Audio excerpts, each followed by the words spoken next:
नमस्कार दोस्तों, प्रतिलेखन संख्या 27 5 सेकंड में आपका डिक्टेशन शुरू हो जाएगा। Ready start. उपाध्यक्ष महोदय, मैं मानती हूँ कि बहुत से जो हमारे भाई हैं उनकी ओर से शिकायत आई है और यहाँ बातचीत चलती रहती है कि हम अपने इलाके में सफाई बंद कर देंगे, परंतु यह विषय स्वायत्त शासन संस्था के सहयोग से नहीं हो पा रहा है। जैसे कि हमें आशा है और मैं समझती हूँ कि राजनीतिक दल स्वास्थ्य के विषय में ध्यान रखते हैं, क्योंकि ये मानवता के लिए बहुत आवश्यक है और इसमें राजनीति का कोई रंग नहीं आना चाहिए। ऐसी मेरी आशा है।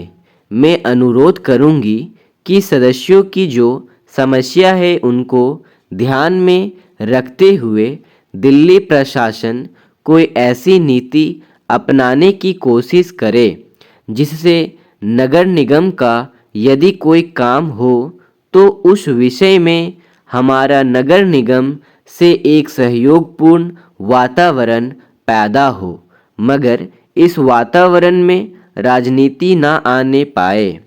हमारे सामने एक उद्देश्य हो कि हमें जनता का काम करना है, क्योंकि जनता के लिए हम चुनकर आए हैं। इसमें पार्टी का कोई प्रश्न नहीं है।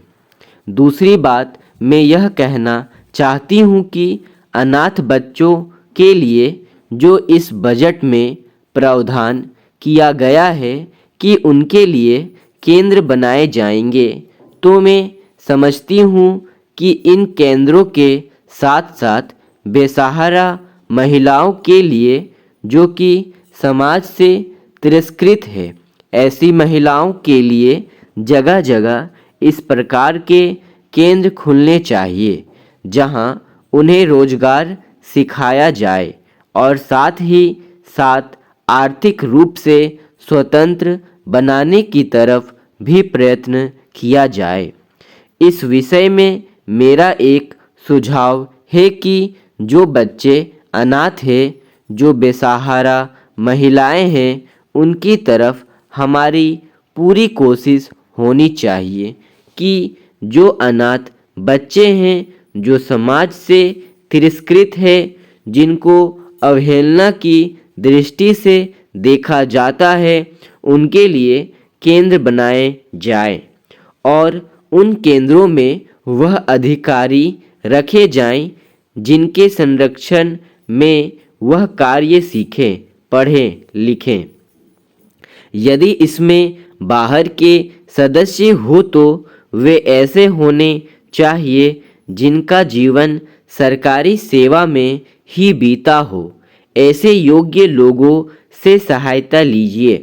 यदि इसमें असामाजिक तत्व घुस गए तो फिर हमारा पैसा ऐसे ही खर्च हो जाएगा और जो नीति हमने बनाई है वह असफल हो जाएगी। इसका परिणाम यह होगा कि हम उस नीति को कार्य रूप से परिणत नहीं कर सकेंगे।